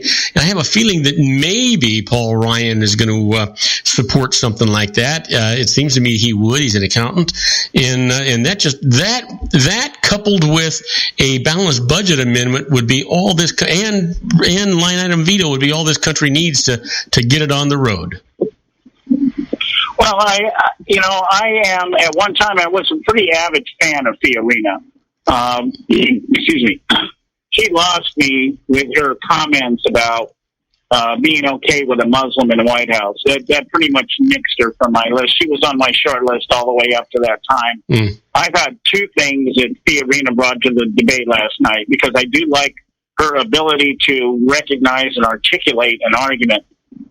The idea that, as she said, everybody talks about tax reform, but nobody actually does anything about it. I thought that was a very necessary remark to make, because every campaign season we've got people telling us that we need to reform the taxes. Everybody's got their tax plan, but nobody does anything with it. I think the ability of Fiorina to recognize that there is something very, very wrong with the way things have developed over the last 5 or 6 decades, in terms of how politics now is all about special interest and everything else. It's not about governing anymore. It's simply just about controlling. And so in that regard, I think she was spot on. There wasn't anything that she said that I thought was damaging. I thought she did a good job. Obviously, not enough, in my opinion, to put her in the White House, because, like I said, I'm not into people that just tell me, well, as long as you believe in something, that's okay. Yeah. I just don't buy that kind of stuff.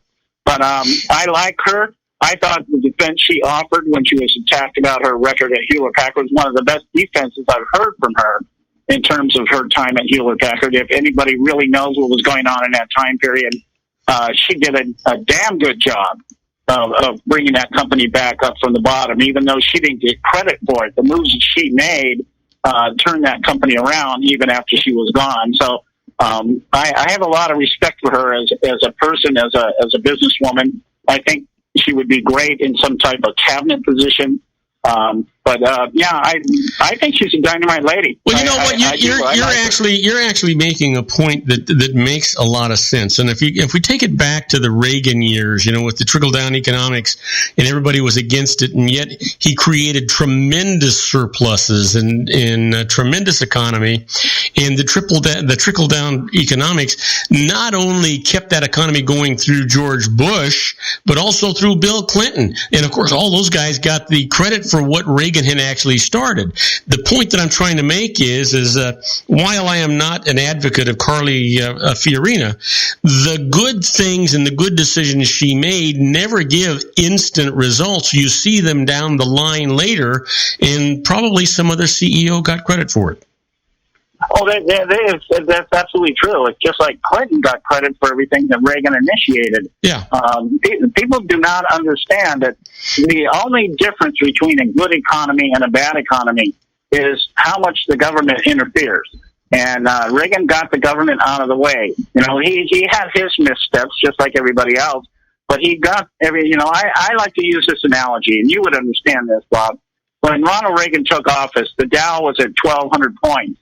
When he left office, it was over 8,000. So in 8 years, what did he do compared to what the previous 70 years of the stock market had accomplished? There's your indicator. And the idea that Fiorina understands that aspect of it, I think she would be a great commerce secretary or something like that, in some position where she could utilize that knowledge and put it to good use. So like I said, I like the woman. I don't agree with she has a couple of stances that I just say, okay, not the woman I want in the White House, but boy, I'd sure give her a job if I was there. Oh, yeah. I mean, you know what? You actually you make a very valid point. And while I say I don't like Carly Fiorina, let me restate that. I don't like her for president, but boy, there's a lot of places in an administration where I would place her. You're right. Oh, well, without a doubt. It's just like, I'm not a big fan of Rand Paul, But I'll tell you what, I think he'd be a heck of a Treasury Secretary. And here's the guy that wants to audit the Fed. He knows, he understands that. I'm like, yeah, I'd give the guy a job. There was nobody on that stage last night, with the exception of maybe John Kasich and Jeb Bush, that I wouldn't want on a staff somewhere. Even Chris Christie, he'd be nice. He'd be a great attorney general for that matter. The guy's hard nosed. He's rash, and he'd be good at that. He'd make a damn good attorney general. Yeah. So I mean, everybody we had on that stage last night, I think it was Rubio or Cruz that pointed it out. There was literally nobody on that stage last night that could not outdo or outperform any Democrat that's currently running right now. Even Kasich and Bush, even though I don't like them at all, would be better than Hillary Clinton or Bernie Sanders. Yeah. Without a doubt. So did you get to watch the whole debate or not, John?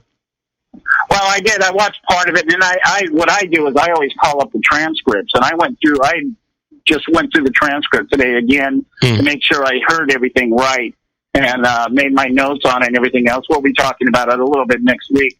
And so I thought, that's what I do. I get the documents in front of me before I start talking about anything, because sometimes you just hear the emotional stuff, and you're sitting there, that's a zinger, but you miss the next line. So I like to go back and look through the transcripts. I always do that with every debate, with any speech that's made, just so I know I got all my facts in order, so I don't make stupid statements. Even Trump last night, you can tell Trump was getting a little bit more serious about things. He's not so much out to just insult people, and maybe he's maturing a little bit, but that still remains to be seen how that plays out. It would be, if it does play out to such a degree that we have a Trump or a Ben Carson as the eventual nominee, I'd be okay with that. I really would. I mean, anything's better than what we got. Yeah, I got to tell you, and I said it to you a long time ago. I actually lean toward Trump, and I'm starting to get more and more confidence in a Ben Carson too. He's very intelligent. If you get the opportunity to listen to him expand on his thoughts, as opposed to these sound checks that the media puts out, you can't figure out anything that Ben Carson's saying from a small sound check, because the man is an academic, and he needs time to explain. He tells you what he thinks, and he needs time to defend it and give the explanation. Once you hear that explanation, what he says makes a lot more sense. I think the only weakness that Ben Carson has is he's got the charisma of a bag of laundry. I mean, you know what? This should not be a popularity contest. This guy thinks through what he wants to say, and when he's attacked, he's able to come back and say, no, that exchange he had last night about his tax plan. Yeah. And the girl kept saying, well, there's holes there. Personally, my question or my retort to the moderator would have been, the object of the game here is to reduce government, not to worry about reducing taxes. We reduce government. Yeah. And if you reduce government, you don't need all those taxes. You're saying that there's a big hole there. You got to sew up the hole. You got to get rid of this stuff. I'd like to hear more like, that's more along on Chris Christie line. Let's eliminate everything, which I'm all for. I just don't think Christie's the guy to do it. But Carson is an articulate man, and he's a thinker, and so you have to listen to him as a thinker. You have to say, okay, what is he saying? He's not worried about his delivery. He's worried about giving you the facts. And that, I do like that about this. I think Carson, and I hate to say what I'm going to say now, I think Carson and Rubio looked presidential last night. Rubio, he presented himself well. He was articulate. He didn't stumble over anything. Now, don't get me wrong. I'm not going to vote for Rubio unless I have to. Well, I think given the chance, any of those candidates really could articulate their points of view. Yeah. The idea that you're staying, as Ted Cruz referred to or alluded to, that you guys are just locking us into a cage and seeing, who's going to survive it. I think it's very, Carson today came out and said, we, the candidates, need to get together and we need to start telling these people how these debates are going to go. Boy, I'd support that. And that's what should be happening. These people know. Carson alluded to it a couple of times last night. The people know. American people aren't as stupid as liberals think they are. and they're picking up on this. They're understanding where the media is coming in on this. Well look, and I don't know what Becky's last name is, but the first question she asks Jeb Bush is about fantasy football. I mean, that's insulting. Well, I mean, Bush lives in a fantasy league, so why not? Yeah. Well, no, but I understand. But I mean, that's insulting. Regardless of what I personally think of Bush or what you might think of Bush, the truth is he's standing up there. There's a reason he's standing up there. He does have a history of success as governor for Florida, and I think it's demeaning and insulting that the first question out of your mouth to somebody who is running for president of the United States is about fantasy football. Well, I think it was but it was very indicative how Bush responded. Yeah. I'm undefeated in fantasy football. He's 7-0. He's winning, right? Yeah, and of course, nobody mentioned it right now. Fantasy football is under investigation for its own scandal right now. Oh, I didn't even know that. Oh, yeah. There's been some collusion going on. There's a website out there called Fan Deal, and then there's some accusations flying around about it's rigged. So, okay. Well, maybe the same people that built the Obamacare website are the ones that built this website. I don't know. But yeah, but I think all in all, I mean, I kind of feel like the guys at both far ends easily should be gone, and the guys in the pre-show should be gone. Now we're getting it down to some people that actually we could have a 2-hour debate on issues and really get into the meat of stuff. And then, like you said, if we could let them say, these are the topics we want to talk about, period, and let's find out what each one of us thinks about each one of these different topics, and let us debate that. Well, I'm hoping that by the next debate that the field is thinned out. I think I would love to see the undercard disappear. Yeah. Like I said, I think Jeb Bush is just at least maybe a couple months away from bailing out. Kasich, Christie, these people don't have the money to stay afloat. They're all going to fade out. I'm hoping by the next debate. Well, yeah, but the next debate's only a couple of weeks away. Okay, well, maybe debate that. Let's say before the end of the year. I'm hoping the field should be down to 5 or 6 solid candidates, and we can get a little bit more substance in terms of ideas. But then again, that's going to depend on the moderators who's ever moderating these things to get into the substance and quit getting into this.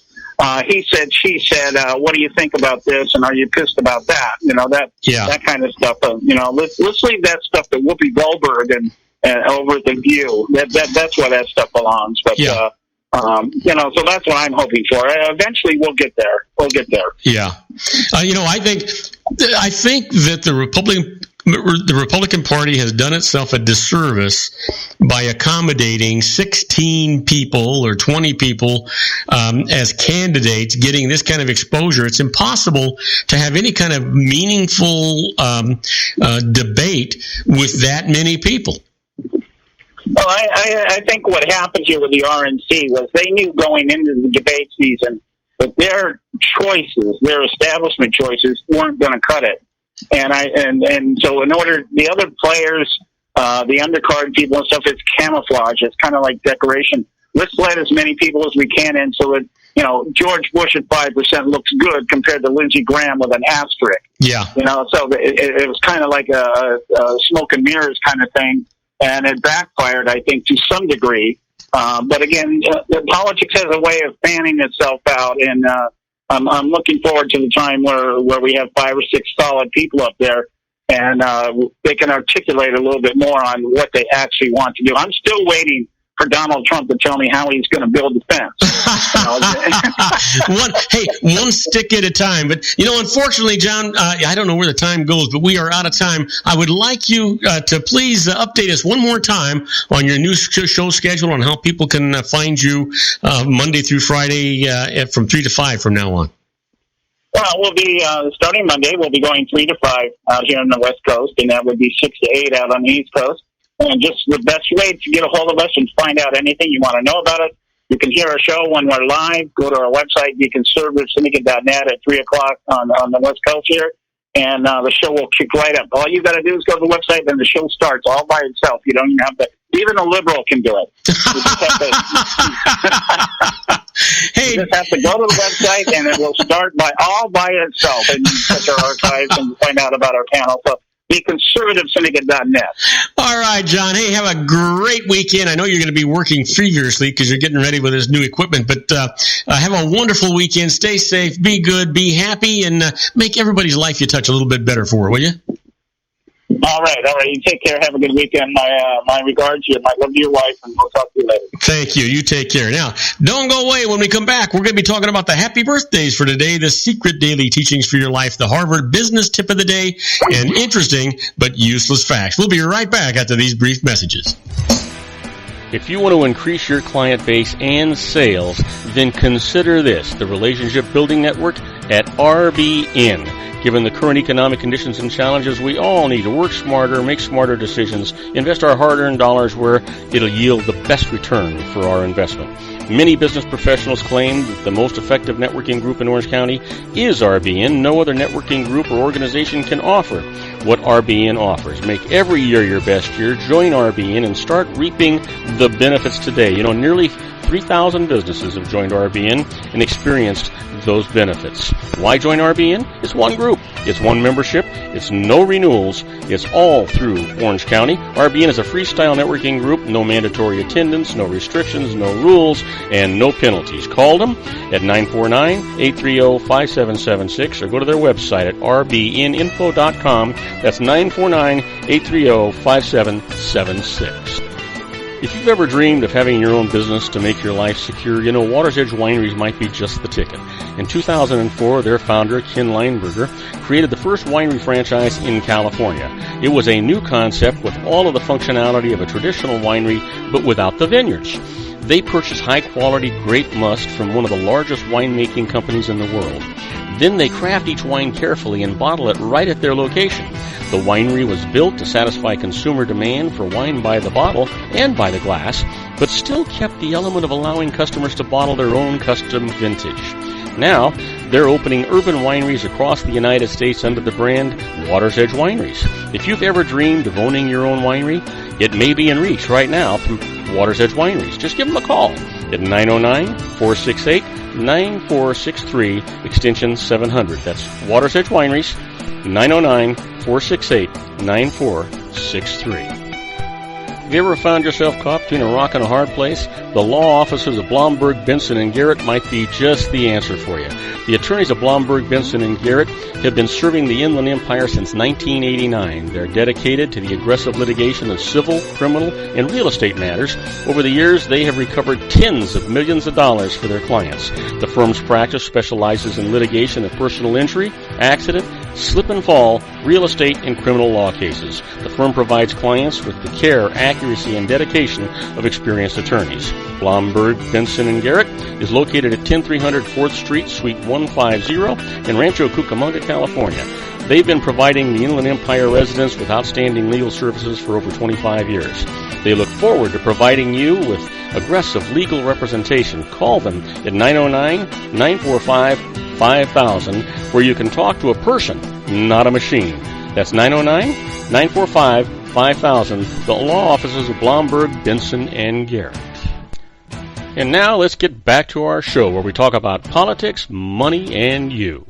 And I am Robert Cardoza. You're listening to Robert Cardoza live on the street at the intersection of business and politics. We're at 4:42 p.m. Pacific time. Currently 80 degrees here in the heart of the Inland Empire in sunny Southern California. Well, you know what today is, right? Thursday, October the 29th, and it's somebody's birthday.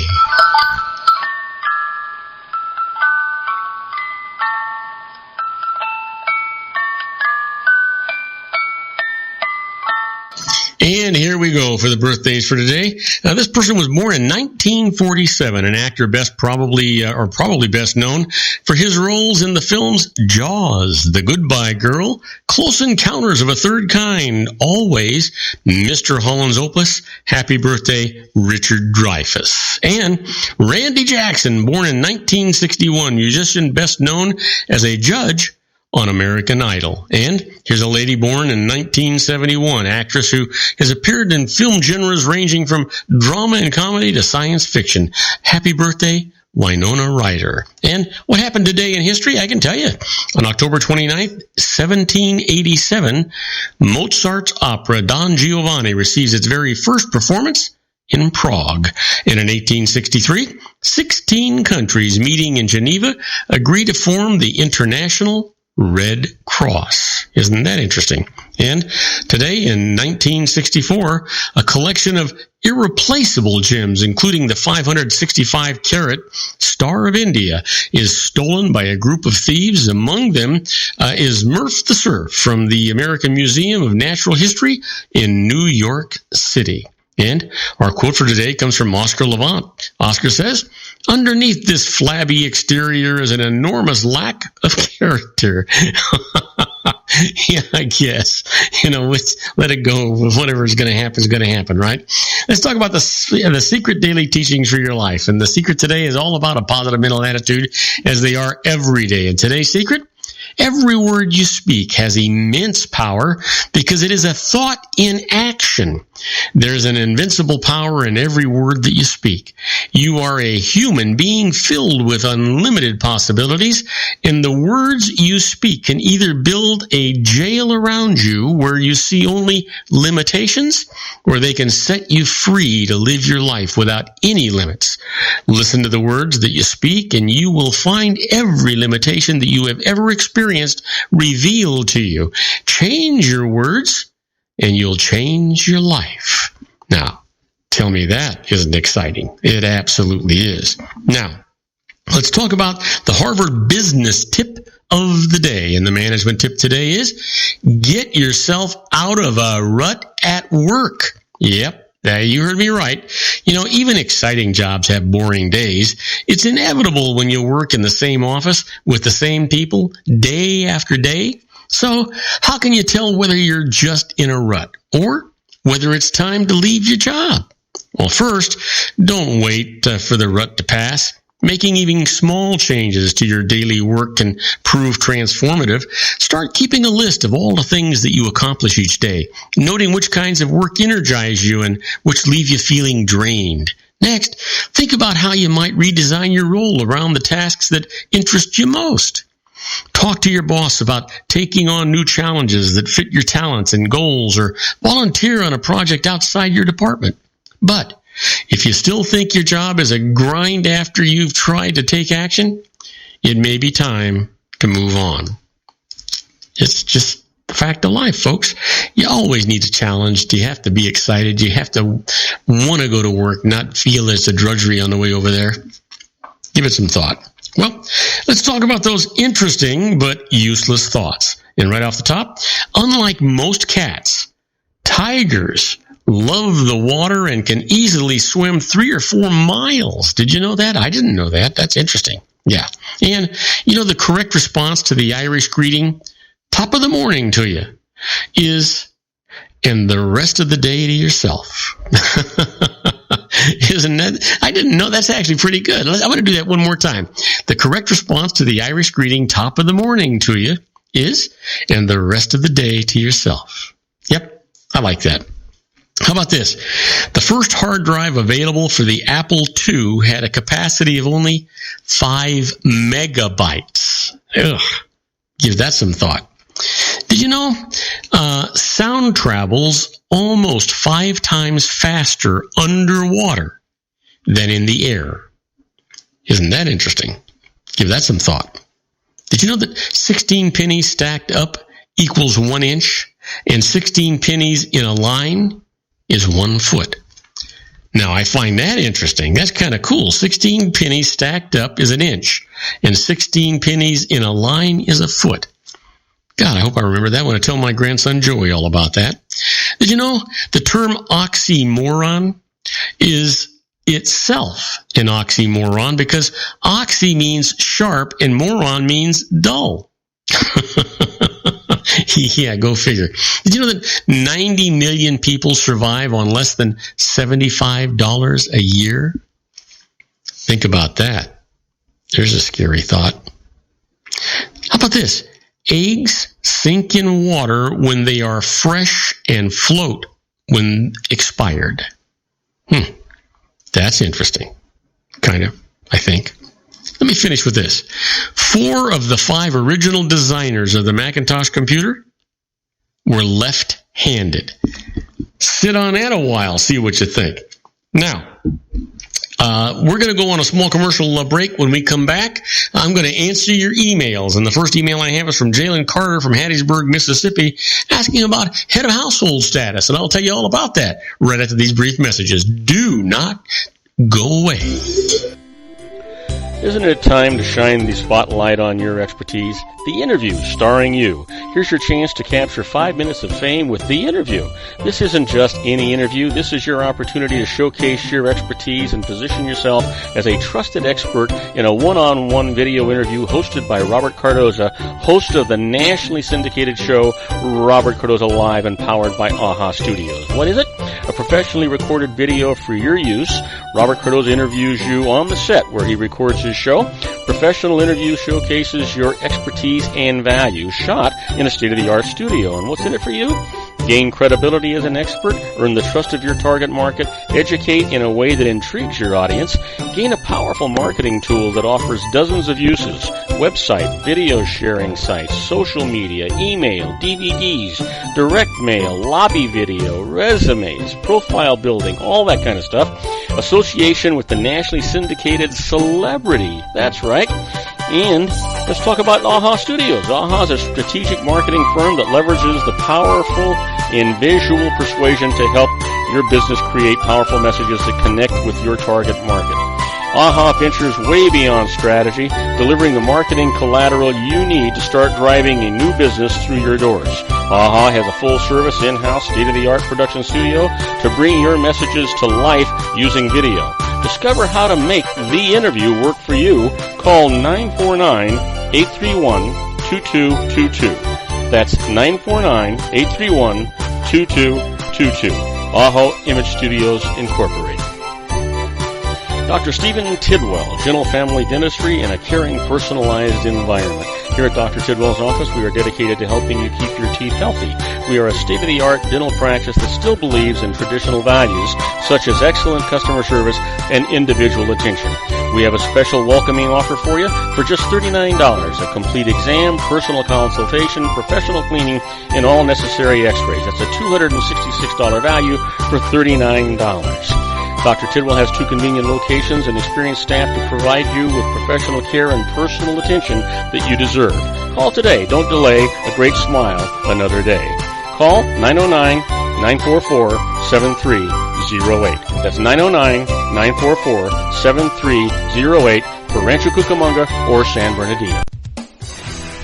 Joel Saltzman is Dr. Wireless. He has turned his considerable expertise into consumer credit risk and wireless security into a highly specialized independent web-based consulting enterprise targeting consumer credit risk analysis and wireless transactional security and monitoring.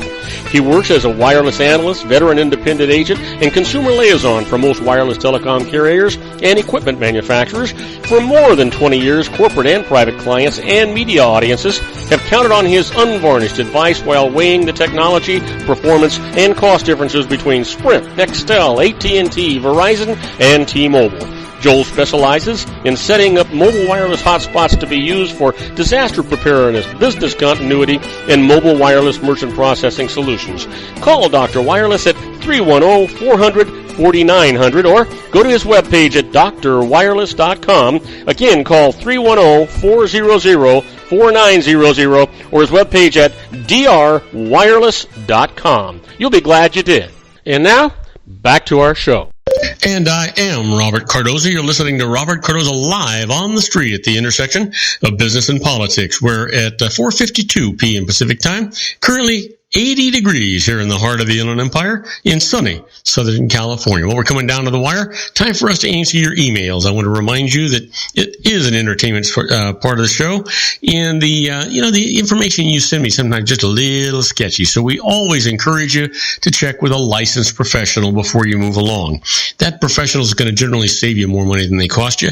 They're going to also give you peace of mind and let you sleep at night because they're required as part of their licensing agreement to have errors and omissions insurance, or door malpractice insurance, which means if they give you the wrong answer, they pay the piper, not you, which means you don't have to worry about the door bell ringing or somebody knocking at the door, or the phone ringing or registered letters.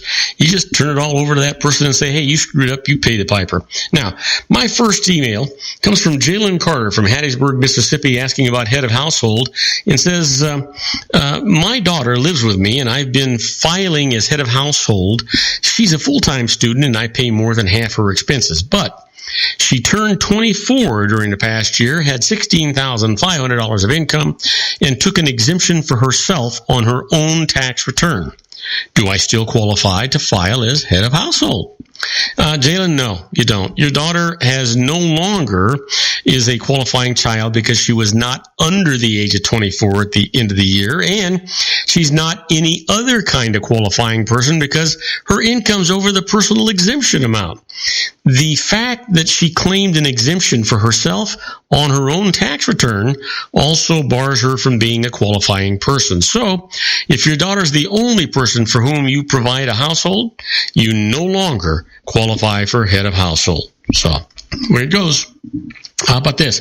Next one comes from Courtney Collier from Bend, Oregon, asking about no salary for proprietorships, and says, if I set up a sideline business as a proprietorship, can I set my salary from it at zero so the profits will build up in the business without my paying tax on them? Well, it looks like the day for no's, Courtney, and that's what you're going to get from me today. A proprietorship does not pay salary to its owner. Instead, all of its income is taxed to its owner, subject to both income tax and self-employment tax. However, setting up a qualified retirement plan for it may let you save all or much of its income tax-free. Now, a solo 401k lets you save the first $15,500. That's $20,500 if you're 50 years old or older of business income plus 20% of net business income. Let me give you an example. If you're age 50 and your sideline makes $25,000, you can save all of its income in a solo 401k.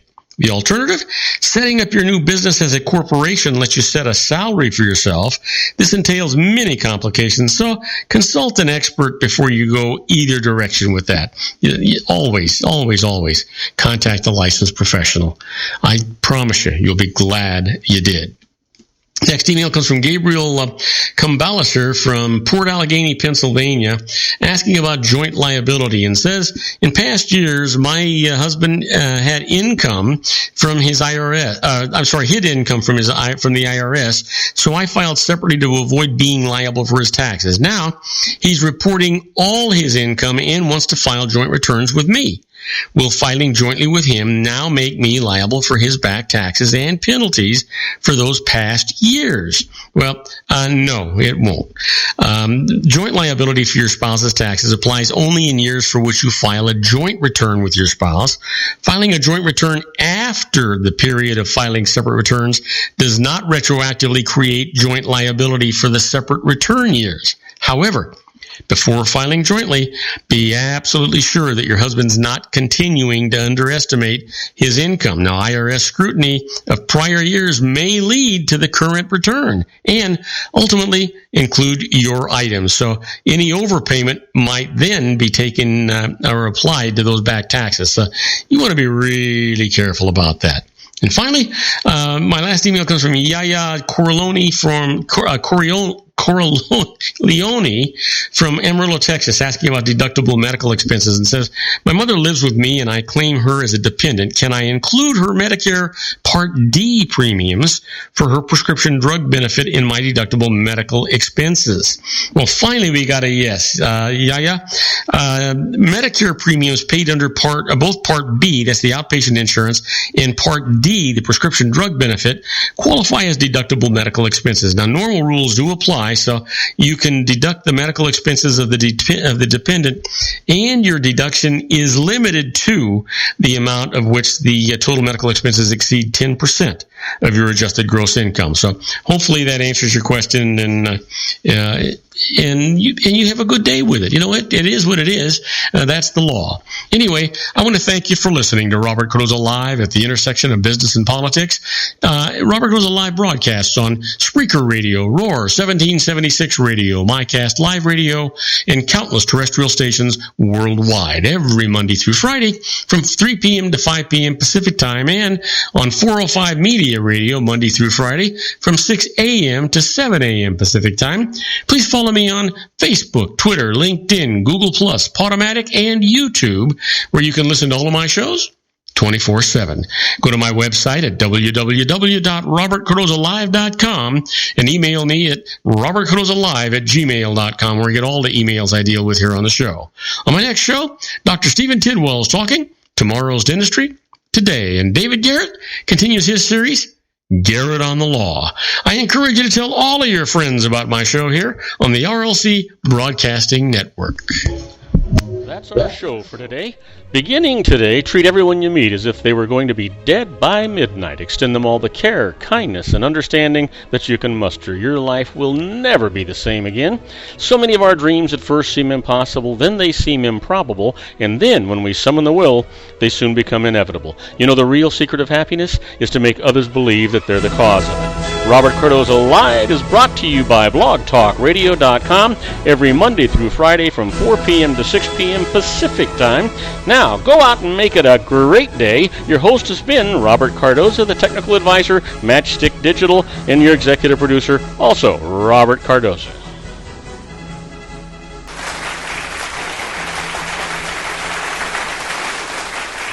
Okay, everybody, that's a wrap. I hope you enjoyed today's show as much as I enjoyed producing it for you. Don't forget to join me again tomorrow for another installment of Robert Cardoza Live on the street at the intersection of business and politics from 3 p.m. to 5 p.m. Pacific Time. In the meantime, I want you to stay happy. I want you to be good. I want you to make everybody whose life you touch better because of it. And the only thing I can say to you now is, good night, everybody.